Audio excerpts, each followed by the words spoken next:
What's up, FantasyDaddy.com viewers? I'm James Bowe alongside Bowe Fertig, and today we are talking after-day battles. We have guys laying on the floor, speared in the chest. We have guys staying up strong like Colin Kaepernick going 4 for 4, looking real nice in San Francisco. Joe Flacco went 7 for 9 yesterday in the first preseason game. Steven Jackson actually touched the ball 6 out of the 10 times when he was in the game for Atlanta. Right. So we're going to get straight into it here. Position battles. Who do you see starting over who?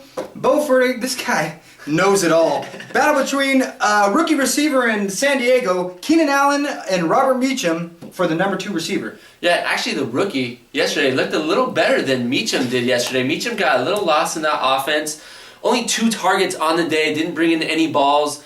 And Allen, 4 targets, caught 2 balls for, I believe, 20 yards, something like that. Not big days for either receivers in their first game, but the thing that I take out of that, Charlie Whitehurst yesterday had 2 interceptions. One was intended for Robert Meacham, and the other was intended for Allen. On Meacham's throw, Meacham ran a 15-yard back route, just didn't create any separation, that is, on the number 2, number 3 depth cornerback, not on Seattle's top corner. And then the other one was a Keenan Allen 15-yard in route off the outstretched hands, could have brought it in, looked like little alligator arms right there, just a little scared over the middle. So both receivers didn't really prove their case in the first preseason game, I'd say. You got to come out aggressive, definitely. Right. You got to come out aggressive, especially as a receiver. You're trying to run a spot. We're in the battlefield here.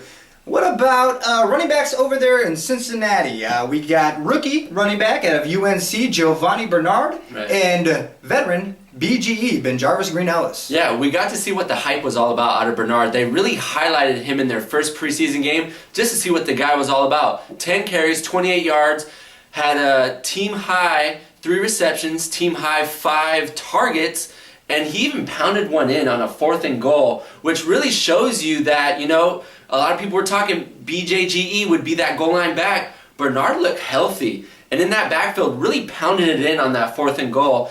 Bernard looked really strong yesterday out of the Cincinnati offense.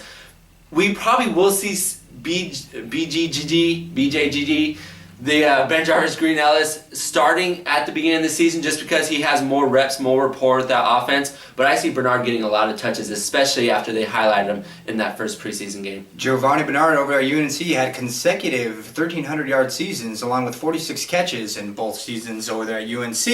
We're going to get right back over to the St. Louis backfield. We have Daryl Richardson, who they went out and said, Jeff Fisher said, he's going to be our number 1 back. Right. And Isaiah Peed. What did you see yesterday? Well, Isaiah Peed is suspended for the first game, so that doesn't help his cause at all. And neither does fumbling on the first touch. Take care of the rock! Right, exactly. Daryl Richardson had 4 touches on the first drive, brought them all the way down to the opponent's 30.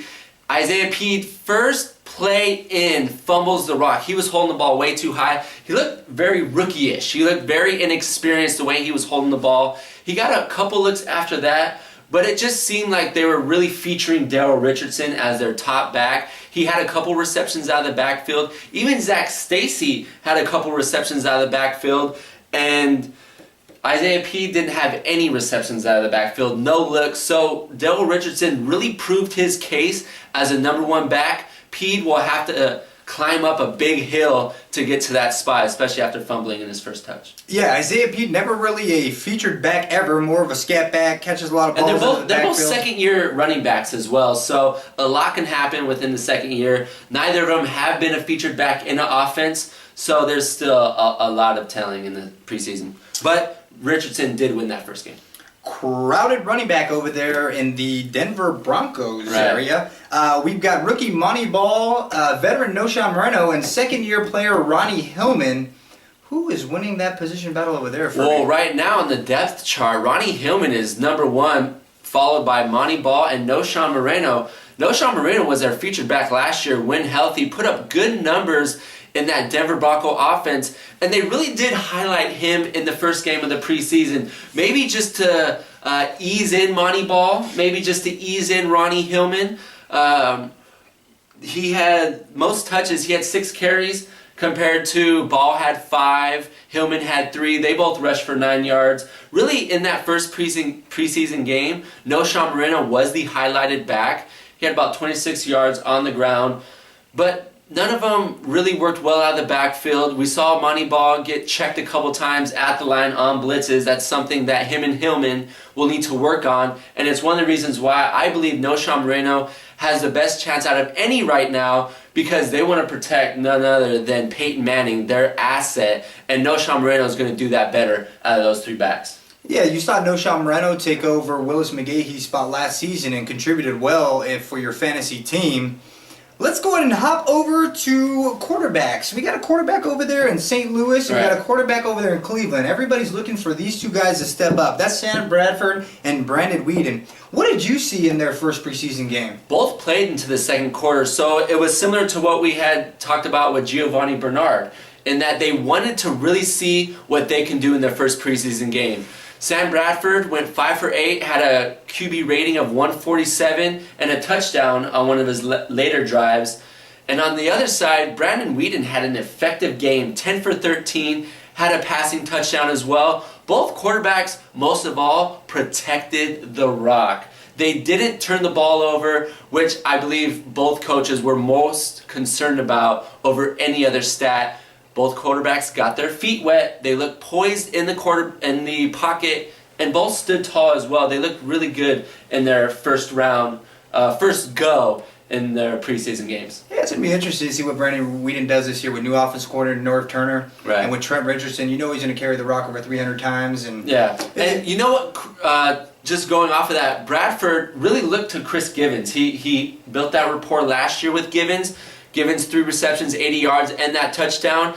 And Tavon Austin actually got lost in the offense yesterday. Only 1 look, 1 target. So that's going to be something to look at. And because of that, I really like the backfield out of St. Louis this year. Daryl Richardson going forward, getting drafted late, 12th or 13th round. He'll be the last starting running back off the boards.